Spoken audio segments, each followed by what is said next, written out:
Welcome back to my channel. My name is Ray, and we are here to jump into episode 3 of season 3 of The Wheel of Time. So, we're here at the end of the first act of season 3 of The Wheel of Time. We have a lot has happened in the first 2 episodes, including these big battles and all of this violence. And we had moments of intimacy and moments of calm between them where we got to reconnect as friends and as family. But now we've split the party again. And into episode 2, we now have 3 major groups that we're following. And we're taking those into episode 3, continuing to see kind of dissolution and the dissolving of the tower and the growth of the people there. We're also seeing the journey to the Aiel Waste, hopefully to keep us safe a little bit longer from the Forsaken, but also give Rand an opportunity to forge a new connection with the Aiel there. I didn't talk about Avi's discussion of what it means for Rand to come to the Aiel Waste, but I'm sure we'll talk about it more in this episode, so I might have more to say here in the discussion for this episode than in the last one, so I'll save it. And then we have Perrin back in the Two Rivers, finding, unfortunately, that while on the surface it looks like everything returned to normal, the truth is the scars of everything that happened remain. And now he himself has brought more trouble, at least as far as he's thinking. He's brought more trouble to the Two Rivers with his own actions. So we're going into episode 3. I'm very excited to jump in. Honestly, I'm ready to just watch it. Let's go. A queen? In your bed already, Ravin? Ravin, of course. You've only been free a month. According to her and to anyone who meets us, we've been hopelessly in love for more than a decade. Mm-hmm. So now we have confirmation of the compulsion. You know. You always were an artist with compulsion. You can sniff each other's arses later. Terrible. I'm so sorry, There's a Morgan. Dragonland fear. You had more immediate pause. problems than Randall saw. Oops, sorry. Pause. Yeah, so I didn't mention them. I mean, I mentioned them while the reaction was happening, but I didn't talk about it after. But yeah, those moments where people first meet Gabriel, and at first they don't know who the hell this is, and then the compulsion kicks in, and suddenly they have all of these years of relationship behind them. And that's what we saw every time when somebody new would meet him, and they would look confused, and then they go, yes, obviously I know who you are. Like, so you have those hesitations there. Fantastic moments where if they aren't subtle or anything like that, but if you're not aware of who Ravin is and who Gabriel is and what he's doing, you just have, you must wonder what the hell was that weird moment, but not exactly know what's up. Of course, until this episode. Now we have confirmation. Love it. Love it. Always were an artist with compulsion. Rug. Well, nothing but the fight. Robin's like, Jesus. Did none of us learn our lesson last time? We chosen for each other more than the dragon. How did that turn out? Yeah, everybody got sealed No, for 3,000 years. Did you bring us here? Mogedion. You didn't invite them to this little reunion. So he's already formed his own alliance. Always prattling on with someone.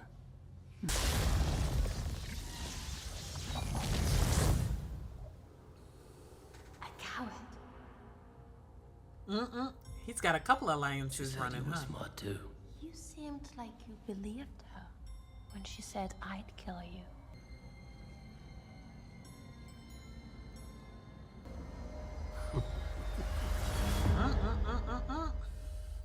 All right, we've seen more Forsaken in one room there than we have ever, I'm pretty sure. Perhaps you're right. And this time we want them separated.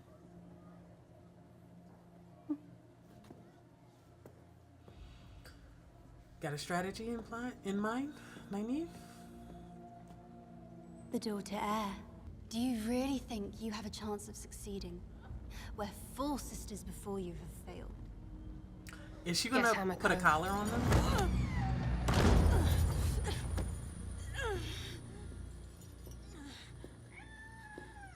Are there more Black Aja still in the tower?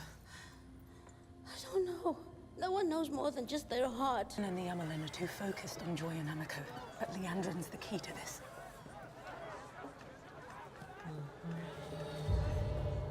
Ooh, is that a gray man? I do believe it is.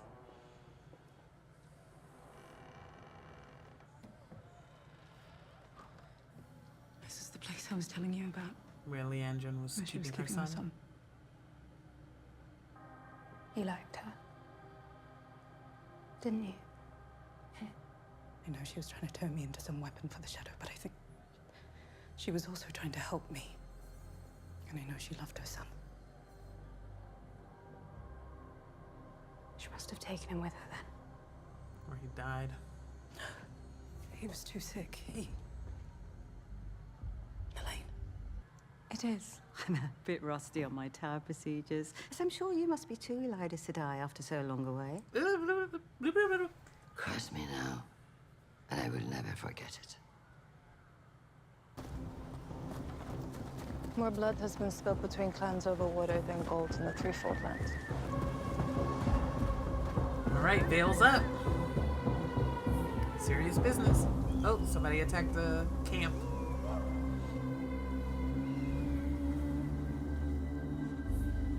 These are Tuatha'an, aren't they? Here's where it started. Oh no. Sorry. They're similar to Tuatha'an. Tuatha'an? No, they are. One wouldn't hurt anyone. Most of them didn't even run. They chased down the ones who did. Or the stones. It's their own fault they're dead, and if the Shadow are near, even more reason to get to Rhuidean. Fair enough. They're already dead. Go on, They've moved on to their next life. I'll bury the dead and meet you at Imre's stand. I guess he's gonna be honorable.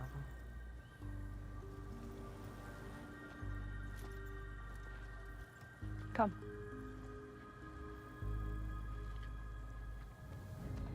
Sweet.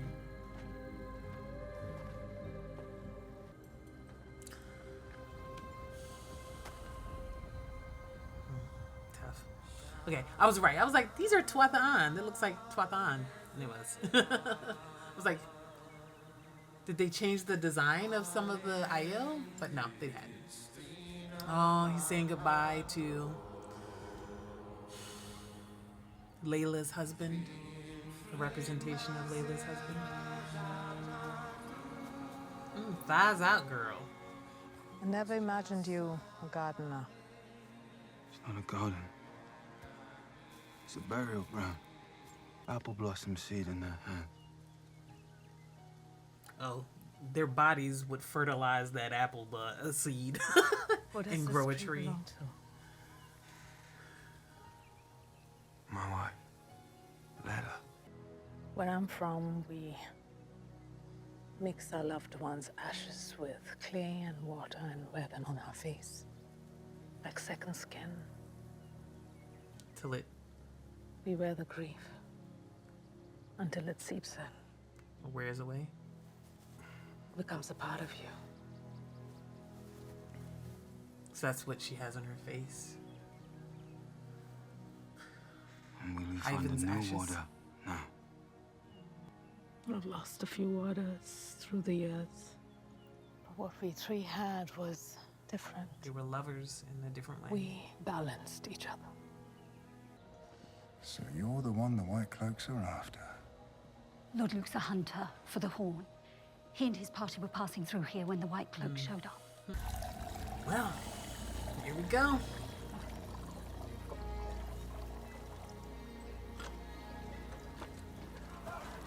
Do they have the girls too? Or just Natty?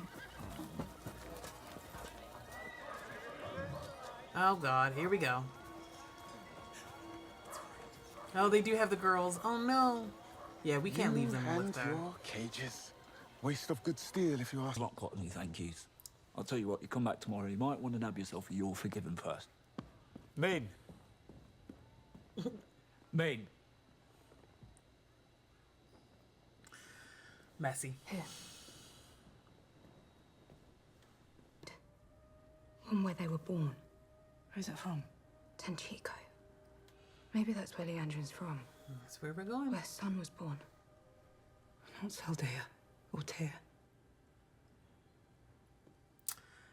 Nynaeve was What right. if everything they said was a lie? We should be looking at what they didn't say. Neither one of them mentioned the objects Naomi stole from the tower. Yeah. Perrin said I was cataloguing all the stolen items. And Liandrin's in Tenchico, looking for the matching collar. Elaine. She hit her head, though. It's a gray man, right? Who? He's been stabbed. By who? What in the name of the light happened here? Perrin said I'm feeling quite shaken up. Do you think it's safe enough to go back to our rooms? Yes, but lock your doors and stay in there until I or the Amelin come and find you.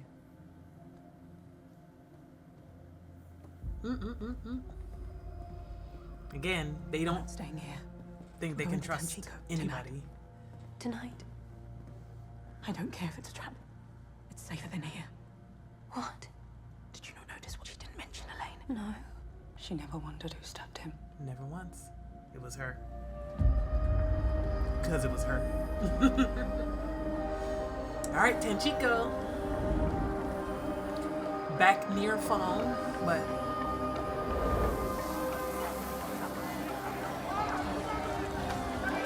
Did we time skip to here? Or are we catching up with, yeah, Liandrin and the other Black Aja?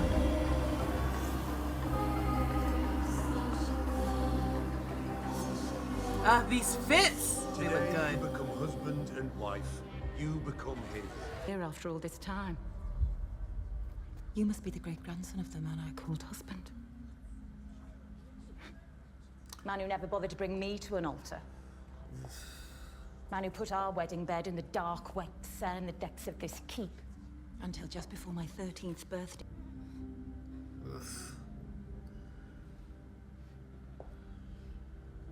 She's gonna murderize everybody here, I guess.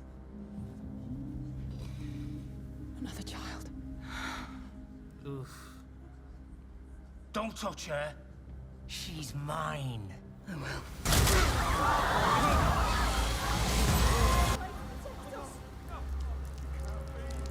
Oh, ripped out his heart.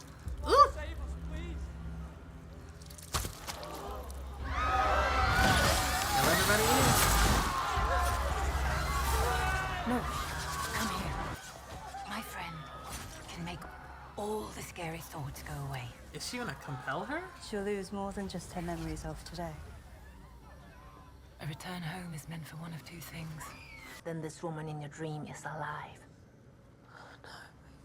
So you arrive in Region.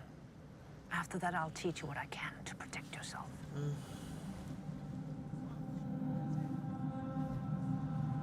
Yeah, it's because it's not actually Rena, it's Lanfear. You have to stop bringing me here. I didn't bring you here this time. It was selfish of me. Selfish? What do you want with Calendar? What aren't you telling me? You wouldn't believe me. She's so manipulative. I love this bitch so much. She uses, pause before we get into whatever this is. She uses her own vulnerability as manipulation. So like you can kind of simultaneously believe and disbelieve everything that she says. And it's the same thing. I love the way that manipulation is done here. Not just with Lanfear. There's actually a few other people that use true honesty, but as lies. I've said I obviously know this to a T. They know how to use lies as part of the truth. Or truth as part of a lie. Sorry, I reversed that. And so you see that here. I mean, that's what manipulation is like, right? You got to give a little bit of yourself when you manipulate somebody truly so that it's authentic, you know, because people can spot true lies. But if you mix truth in there, then the lie feels more real, you know? So that's what we're getting a lot with Lanfear and Rand especially. There's a way. I think I could escape my dark oaths.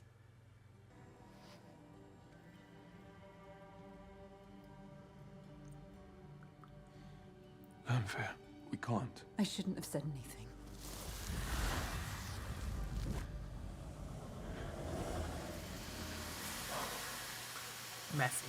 Messy. I need Rand to be a bit... Lanfear is like one of the few places where I feel like Rand is too enmeshed with her. And it's part of the manipulation and it's part of the grooming that she's done with him throughout season 2. And he's young. He's like 21, 22 here.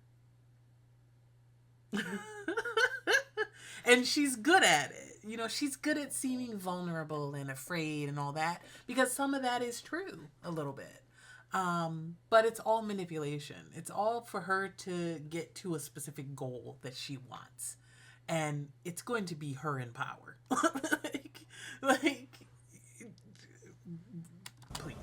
Please, madam, please. I need Rand to do better when it comes to Lanfear.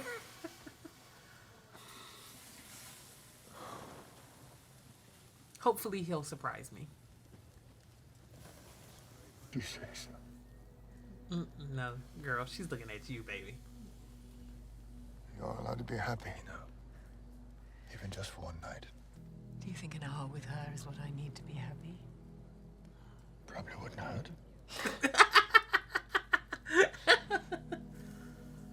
It's been a long time since I've been with someone else. You don't forget how it works. They did kind of break up, low-key.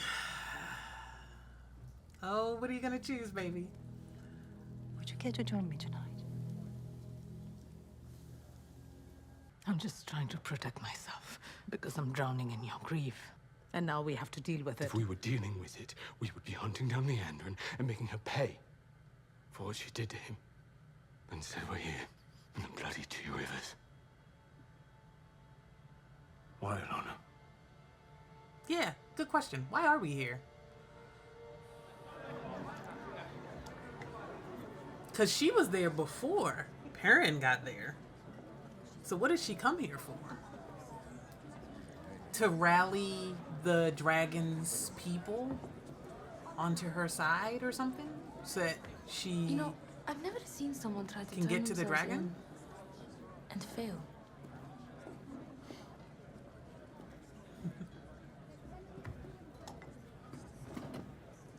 He's like, what? You're with him? Only by chance. I came here looking for the Horn of Valir. I'm sorry, it's just, my friend Lan, it's what He what? Poses his horse. To his blade in the old tongue. So choose your words carefully. It's what he calls his horse. It's a good name. Oh, did you, means blade. choose it for the hunt? Perhaps you should try again to turn yourself in.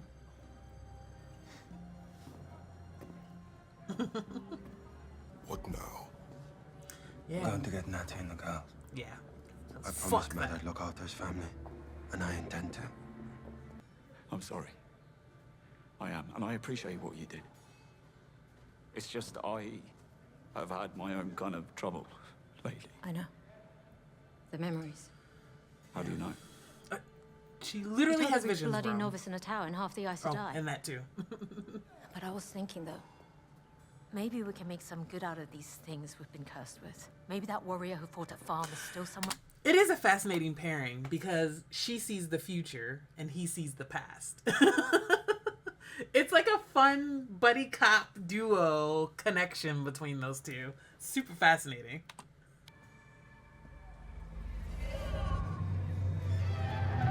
Oh God. Yeah, the red doors. Whoa, I know this look. Me. Oh God, yeah, walk, man. Walk. You look so good. Lyanna Sedai. I didn't think you knew your way to the Red Quarters. I followed the rats. So what do we expect us to leave? Tonight. Come now. She waits for you in her study to discuss the plan. I kind of agree with Elida. You gotta be careful. Replace her. Replace her? As highest Please. of the Red Aja. Temporarily, of course. And be worth only 2 votes in the hall. Yeah. So, she's obviously about to get replaced. But I agree that... I agree with Elida that they kind of do have to a little bit make a strong stand. And honestly, what they should talk about is the fact that why are we treating the Reds like the Reds are the only ones that had dark sisters in their ranks? Like, every single Aja had a dark sister on that floor throwing around the one power. Like, let's not pretend like the Reds are the only corrupt ones around here, because they're not. They're not. That's some bullshit. You know? I'm just saying. Like, I mean, let's say what it really is. Because the truth is, this whole tower is riddled with dark sisters. So, them singling out the Reds doesn't even make any sense. Like, oh, because Liandrin came from here? Sure. Sure, that was bad. Sure.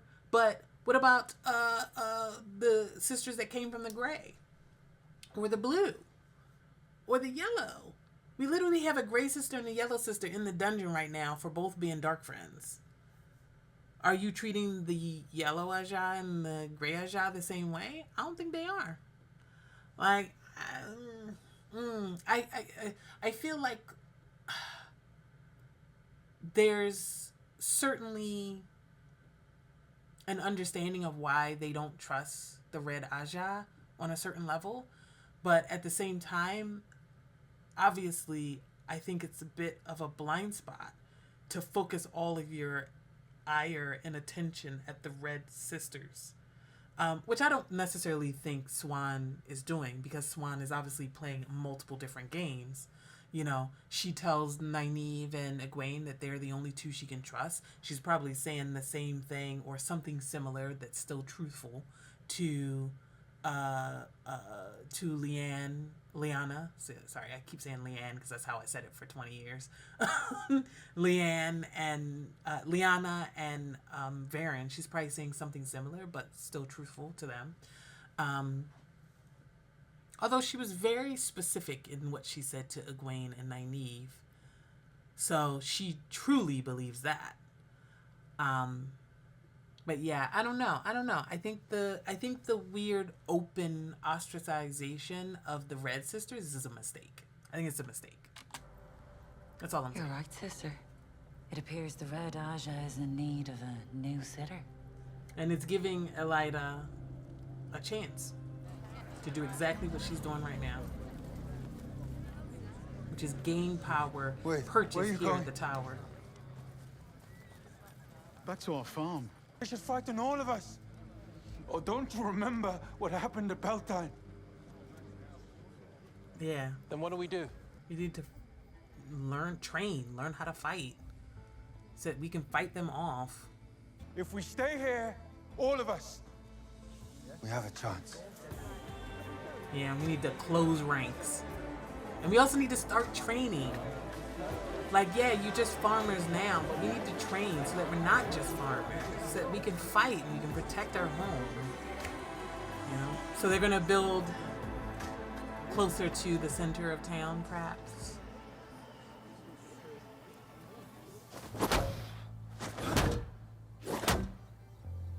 Well, you are not going off to look for her without me. I mean, what am I supposed to do here? The Aes Sedai haven't got a bloody clue how to help me. 'Tis true. And if anyone can, I reckon it's you. I'm coming with you. No. I'm so ready for this fight. So good.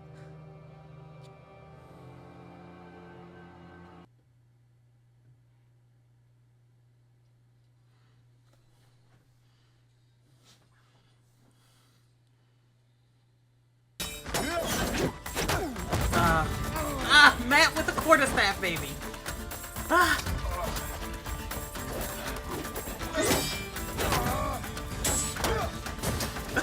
Oop, he's out.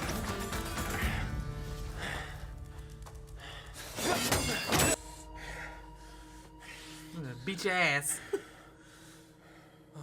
Now sit down. H. Honestly, you should have asked for more, because they're princes. Fuck them. I'll make sure of it. Is that a plan or a hope? You'll need both if you want to lead. I don't. You do need a plan, though. Like, Perrin, I love your heart. I love you, my baby boy. But you need a plan. You can't just roll up in the White Cloaks camp. Okay? Okay? You need a plan. All right? Something. Anything. Even if it's a bad plan. Something. Wait. Yeah. And you need help. What's your real name? Fayu. Fayu? It means falcon. So you see, Perrin, Aybara, hunting's in my blood. She's so tiny and cute. I love it. All right. Well, who's following them? The other gray man? Or gray woman? There's really no other way to get there. Does someone want to tell me where we're actually going? Sanche goes pretty rough. It's a good thing I'm coming. Him to lower his voice. I mean, did your brothers mention what I can do with the staff? Now, Nynaeve, you know Tanchika's I hope that's my girl. Men. Yeah, it's men.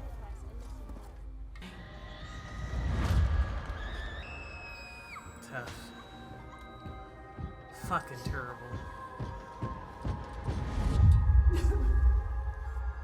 Fucking terrible what she went through, by the way.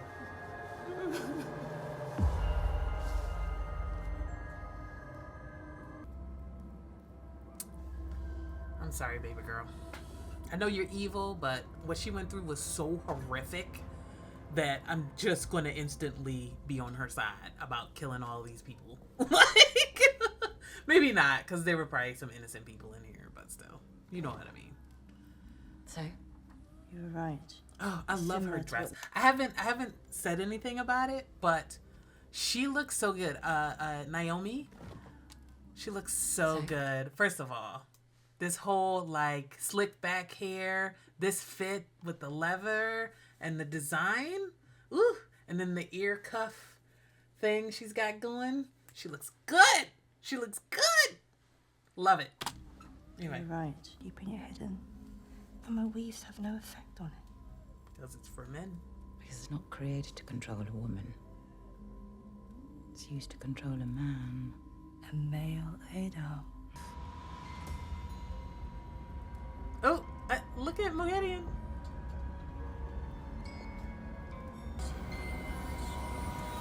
Love her. Bloop, bloop, bloop. All right, that was episode 3. All right, so we now have our new trajectory for Nynaeve, Elaine, Matt, and Min, who are on the hunt for Liandrin and the other Black Aja. They're going to Tanchico. Nynaeve was correct. The way to find them is to follow Liandrin, not whatever lies the two sisters in the basement are telling. Actually, they might not be lies, actually. They might be the truth, but they know a different truth. It's not where Liandrin is going. It's where somebody else from the dark side is going. Could be. Very easily. But doesn't matter. We are looking for a Black Aja, and this is where the Black Aja are going. Yeah, that stuff with fucking Liandrin and her husband. Ugh. So disgusting. Honestly, I would completely understand her erasing that whole bloodline, which it seems like she might have done. Now, Is that necessarily right? Do these people, 100 years later, deserve to die for what their ancestor did? I don't know. But clearly, something they deserve to die for, continuing this tradition of marrying some underage girl to some nasty old man, because they were at a wedding with this young girl to this grown-ass man, this innocent young girl. So actually, you know what? I take it back. All of them deserve to die. You know what? You're right, Liandrin. Fuck them all. Like, cause yeah, they were all standing in that room watching this wedding take place. So that shit is still happening. You know what? I fuck them. Fuck them. So they are looking for the second piece to Amel Adam, and they're going to put it together so that they can try and control the Dragon Reborn. Moghedien is lurking, as she always does. She's lurking, softly in the shadows, gathering information. Now, what is she going to do with that information? Who knows? She's a Forsaken, so she could be up to anything. And she, yes, she may be one of the weaker Forsaken in terms of power, but she's still a Forsaken in terms of literally everybody else in the story. So very few people are as strong or stronger than Moghedien in modern times. So the average Aes Sedai ain't got a chance in hell. This was a good episode. Still a little bit slower, but we did pick up, and we now know where each of the teams are going and what their new drives are. Perrin, let's talk about Perrin in the Two Rivers. Let's actually, you know what? Let's talk about each group separately, right? So let's stay with the Two Rivers for a second, because I did bring up. Let's stay with the tower for a second.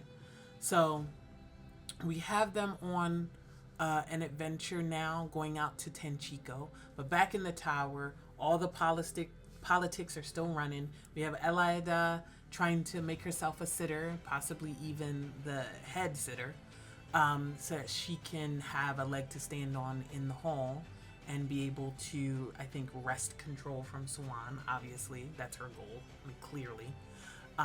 She's not really being subtle about it at all. She's not trying to hide that that's what she's doing. I think that other sitter, I think she's wrong. And I think there are sisters around her that agree that she's wrong. Not just Elaida, but Galena clearly thinks differently. We notice, of course, that Tsutama, I think her name is, Tsutama rejected Elaida's gift, but Galena accepted it. Galena accepted it, which means they are not in agreement with each other. They are actually at cross purposes a bit. So of course that's the one that Elaida decided to ingratiate herself with and decided to approach with her "we need a new sitter," etc. plan. Obviously I know who Galena is. I remember her a little bit. Yeah, I remember her from the books, but I don't want to get into much of that. But I stand by what I said earlier in the episode. I think it's a mistake to ostracize the Red completely. Like, yes, obviously, I jokingly talked about ACAB the other day, but like in the world of the Wheel of Time, that was mostly a joke. In the world of the Wheel of Time, the Red serve a specific purpose at the tower that is needed. It is needed. There is a need for an Ajah who specifically stops other people who misuse the one power. There's absolutely a need for that, because these are people who have tremendous power, and there are people in this world who don't have power. And if they are left to run around unchecked without anybody to stop them from using their power for ill, then that's an issue. So The problem is that I feel like it's twofold, right? I do think that there's an issue with the way that the Red is doing things, and it's partially because they were probably being led by Liandrin, especially you know, we saw in the first season her running around stealing people without any kind of adherence to the law, and she was a dark friend who could do anything she wanted because she didn't have to abide by the oaths that she swore. And she may have been influencing a lot of things in the Red. So that's a problem. Absolutely, Siuan and Lyanna and Perrin are correct that it's the Red is a problem because they had like a major sister running around doing whatever she wanted, and she was a dark friend. But I think it's blind to pretend like it's only the Red. You know, I actually don't think that Siuan thinks it's only the Red, because clearly we know that she knows that she can't trust anybody. You know, she knows that. But at the same time, I do think the public face she's putting on of, I'm going to single out the Red, I think that part is the mistake. I think that strategy is a mistake. Because if you alienate an entire Ajah, especially one of the Ajahs that like specialize in hunting and battle and fighting, it's not a good idea. It's not a good idea. It's not a good idea. Like, the Greens and the Reds are the two Ajah where they actually specialize in like battle weaves and like fighting, etc. Like, that's part of their specialty. Like, they're basically the armed forces of the Aes Sedai. So it's not a good idea to alienate them. And aren't they, if I remember correctly, aren't like the Reds and the Greens like two of the largest Ajahs too? Like, they have the most members. If I remember correctly, aren't they two of the Ajahs that literally are stacked with members? Yeah. So, not a good idea. It's tough. It's tough to know who to trust. And then we had, speaking of the Reds and trusting, we have men being sent to basically watch Elaida, and Elaida knowing it, Elaida having the ability of foretelling, seeing, and men in a similar position. I did really like that conversation between Elaida and men, where they got to talk about what it means to be a seer and how you use your gift.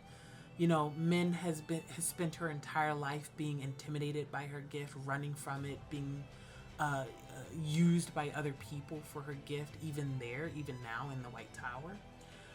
I think she needed to have a conversation with another seer to see that there may be a different way. Now, I don't suggest that she use it the same way that Elaida is, that she, you know, necessarily use it for gaining power. But I think she can take those words and what she can glean from them and use them for her own power, for her own power over her own life, autonomy, you know, self-reliance. Because that's one thing that Min has been doing. She's very self-reliant. She's very independent and standoffish and everything. But I think she also is running from who she doesn't want to be. And in doing so, she's given up a lot of her power that she hasn't realized yet that she has. Like I said, I'm not suggesting that she start using her visions to manipulate others or to control them or threaten them or anything like that. But I think she's on a journey towards embracing that part of her, that side of her.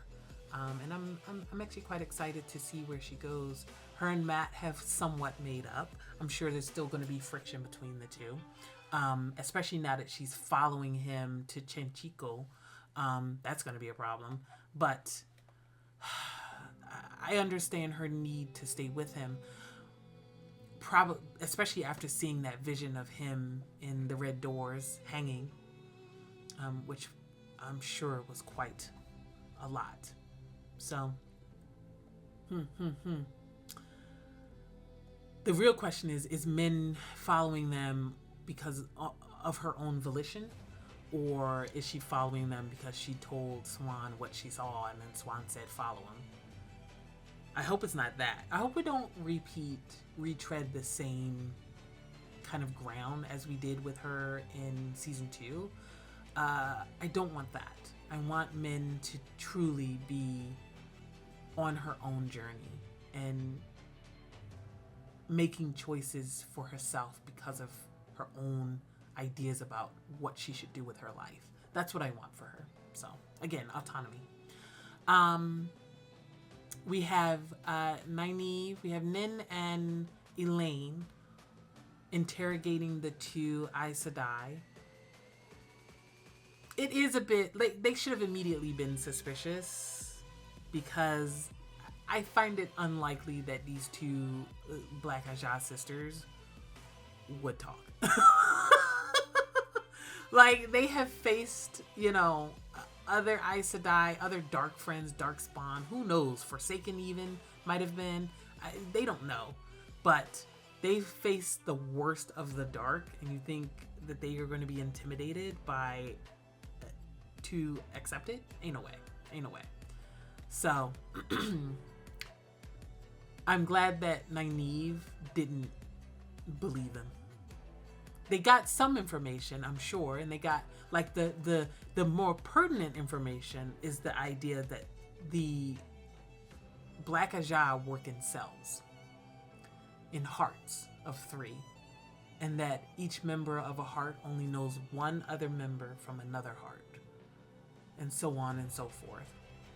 And that's how they are connected.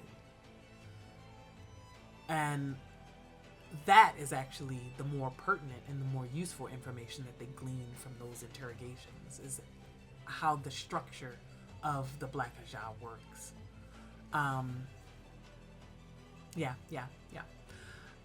Now they are off on an adventure. They know from the drawings exactly what Liandrin is after, because of course they know, they are extremely familiar with the Adam, whatever. I'm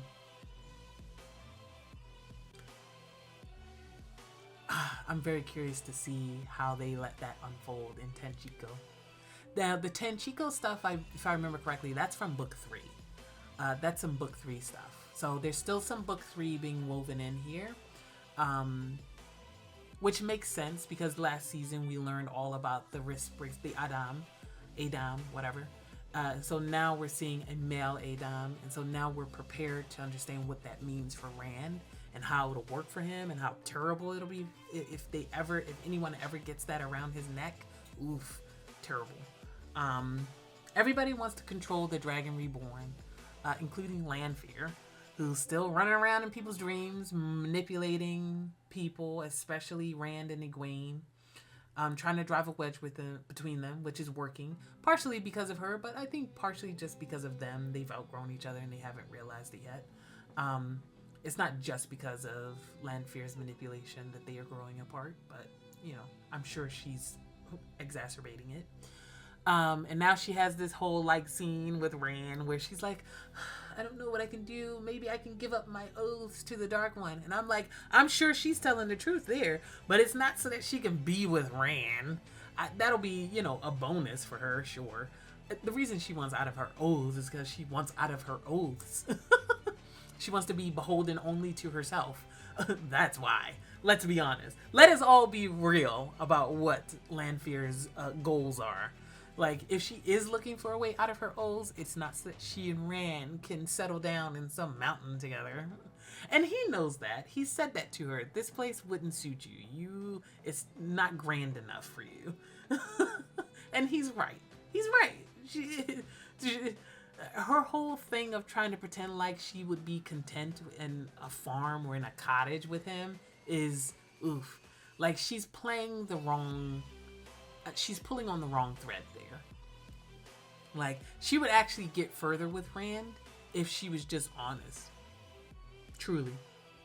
If she was just honest about what her goals are and showed him her part of her true self. Truly. But she's never going to be vulnerable like that with him. I think she got as vulnerable as she possibly could with Luz Therin, and then she got burned. So, you know, Unfortunately, I don't think whatever she's planning there is going to work out for her. I mean, I think she's going to do some damage first, sure, but I think ultimately she's playing the wrong cards with Rand. He's enamored with her. He likes her. I think he genuinely kind of likes her, but it also is. He knows that it's partially manipulation and that it's grooming, and he knows to be afraid of her. So he's trying to play this game of, yeah, he kind of does a little bit like her, and he's trying to untangle like what part of me likes her and what part of me is afraid of her and what part of me is being manipulated by her. And I think he's still trying to work that out in his head. But that's hard to do when the person you're trying to extricate yourself from is also in your head constantly. So, yeah, I don't envy him. Because me personally, I mean, Lanfear is really sexy, so I would have a hard time resisting her. But we gotta. So, what else is happening with Rand? We have Egwene still trying to work through her PTSD. They are with the Aiel now, traveling through the waste towards Ruidian, where of course we learn in this episode that's where the chiefs become chiefs and the women become wise ones. We also finally have on screen the fact that Egwene is a dream walker and that there are few dream walkers left. And she's probably the first that the tower has seen in thousands of years, potentially. Certainly hundreds of years. And that's exciting. So her dreams aren't just dreams. They're places where she can roam. She can go to Teleron Riyadh freely. So I'm excited to get into the dream walking. That's some of my favorite stuff from the books. I love the dream walking. What else? Yeah, and then her PTSD is obviously being triggered a lot by Lanfear, but you know, she has an opportunity with the wise ones to learn how to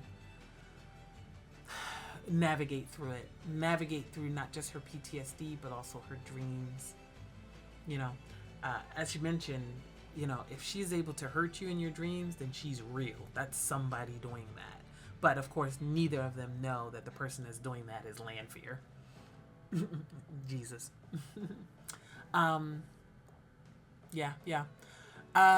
We have, what else do we have? Let's talk Two Rivers. We'll wrap this up with Two Rivers. Oh no, wait, before we do, let's go back to the tower. That fight between Mat, Gawain, and Galad, chef's kiss. Love it. I love how he was just getting more and more irritated with them as the episode went on, and they're grandstanding and everything, and he just like let his memories wash over him and then washed them. Washed them! Yeah, fuck these two dudes. I need them to get a grip. You know? You're in the tower now, baby. You're just warders in training. You're not princes anymore. So, that was fun. Love seeing Mat with a quarterstaff. And we're heading to Tenchiko, so. Anyway, alright. Talked about that. Love seeing that. Let's talk about Perrin and the Two Rivers. What do we think is going on with Alanna? Why did Alanna go to the Two Rivers? I'd mentioned it earlier. I wonder if she went there thinking, the dragon, Randall Thor is from the Two Rivers. If I go to the Two Rivers and ingratiate myself into his home, I can use that to make him ally himself to me for the last battle. Is that what she's thinking? Like, why did we come here? She's not a blue sister, she's a green sister. You know, so all of her motives are about preparing for the last battle, and that makes sense to me. But she also is a little bit acting out of grief, but she can't show that, and so we have that conversation between her and Maxim, where Maxim, the bond is open.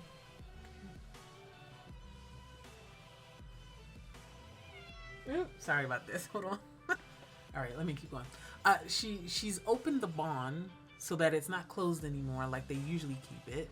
And she's right. There's a bunch of enemies around. We got to keep the bond open. But at the same time, they both are grieving so much because they both lost the love of their lives. And then, so she's shut him off from her emotions. So she's kept the bond open, but she also has compartmentalized her emotions about her grief. She won't let herself feel it because she thinks, I think, that she has a duty and they can't stop. They can't slow down just to mourn. She's put, you know, Ivan's ashes on her face to wear, but that's as far as she can go when it comes to grief. I like that custom, by the way. We had a few customs in this episode, by the way. Two funeral customs. If you watch my first season, you'll know how much I love seeing funeral rites, especially fantasy funeral rites, and thinking about how people honor their dead. And we had two of them in this episode. We had the ceremony that Liandrin had to do where she puts the mark where her loved one died, and then takes a pilgrimage or travels to where they were born and places that mark there too. Lovely. I love that. I love the touch of that. And then we have, you know, Alanna, and we have for their people, they take the ashes of their loved one and they paint it on their faces, and they grieve for as long as it takes for the marking on their face to sink into the skin or wear away. That's lovely. And then we had the third funeral rite. Sorry, she is really, hold on. Sorry, it's really late, so she wants to wind down. Anyway, and then we have the third funeral rite, which is in the Two Rivers, or at least in Emond's Field. It sounded like specifically for Perrin's family, so it's maybe more of an Aybara tradition rather than the whole of the Two Rivers. But they put a seed in the hand of their loved ones when they bury them, and a tree grows where that person is buried, which is very like cyclical. It's very like out of death comes life, renewal, stuff like that. It's very interesting. Like I like what all three of the funeral rites mean to the three different people and what it says about their cultures. You know, it's super interesting. I mentioned this, I think, in another show that I'm recording for, but right now I am also rewatching Bones, and we just had an episode. I just rewatched an episode where a tree grew and was being fertilized by a dead body, and that's why I was like, oh, that tree. Those trees grow really strong because they have a dead body underneath that's fertilizing them. That's decomposing and fertilizing them. Because that's what would happen. Probably the trees grow really thick and really healthily because it's being fertilized by the nutrients within a person's body. But that's such an interesting tradition, the idea of planting a seed where a dead body is, so that that person can be made alive again through another living thing. You know, it's very kind of Wheel of Time, reincarnation, like symbolic in that way. So, but anyway, back to the story at hand. Perrin in the Two Rivers, trying to figure out how to give himself up and save Natty and the girls, whose names I don't remember, I'm sorry, Matt's family, after his father helped to secret the Aybara family out of the way. He's going to team up with Fael. We learned her name, both her hunter name and her true name. One meaning, what was it, blade, and one meaning falcon. They have energy, obviously. We've all watched the trailer. We know that at some point they kiss. So we all kind of know that she's going to be his love interest. It was a good first meeting, and she's right though. He can't just run up in there with no plan, guns blazing, so to speak. He needs a plan. He needs a plan, and he needs allies, because otherwise he's going to get the Cauthon family killed, and possibly retribution turned towards the town. So we need to be smart about this. He was, however, smart stepping up and saying, hey, going back out into these fields when everything around us, all the forest is filled with Trollocs. Are you looking to die? You looking to get picked off by either Trollocs or White Cloaks? No, we need to fortify. So I'm hoping we're going to see like them literally fortifying the town, maybe building it out so that there's more, there are more houses there, and maybe even a wall, something. To help protect the town, because one of the issues that we encountered in the first episode of the first season is that it's a big old village with open everything, and so people can just walk up. Like, that's what happened with the Trollocs. The Trollocs just walked up and started killing people. They didn't have no moat, no nothing, no watch, no tower, nothing. So we need to fortify the town. So I'm hoping that's where we're going. And we need to start training. They need to start training. Like, yeah, you guys only know how to farm and all that stuff, but it's time. It's time to take up arms again. And with a blacksmith on hand, let's make us some weapons for the people to train with. Because we have had 2 outside forces come through, the Trollocs and now the White Cloaks, and they're sitting ducks. They're sitting ducks, you know? So I'm excited to see kind of the training arc. I think I'll like it better in the show than I did in the books. I think I enjoyed the Perrin training arc and Two Rivers rallying the troops arc in the beginning, but I kind of got a little tired of it by the middle to the end. So I'm hoping that I'll enjoy it more in the show, because it'll be a bit more truncated, and hopefully it'll be a bit, because of that streamlining, it won't feel like a slog for me to get through. Because I like Perrin. I think Perrin is actually a great character. It's just that some of his chapters are just not super interesting to me in the middle to later books. It's like unfortunate. But the character of Perrin I like, you know. I think that's everything I want to say. We're going to go ahead and leave it there. I've been talking a lot. Every one of these episodes, I talk so much. So we'll end it there. Let me know what you guys think. Feel free to like, comment, subscribe. Going over to Patreon if you're interested in full length of this show, as well as other shows. Early access to this show and other shows. I have some Patreon exclusive shows. Most of my content is about Sapphic, you know, Willa content. But I do other stuff. I like sci-fi fantasy, which is why I'm watching The Wheel of Time. It's both Sapphic and sci-fi fantasy at the same time. Oh, I didn't talk about Moiraine possibly finding solace in another lover. She was thinking about it, but she doesn't know how to be with somebody else because she was with Siuan for so long. Over 20 years, really. Yeah, I get it.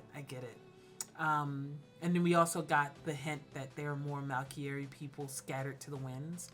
Even one made it all the way here to the Aiel Waste. I guess we'll see what comes of that later. Yeah, I'm excited. Anyway, I think that's it. That's all I want to say. We'll end it there, and I will see you guys in the next one. Bye.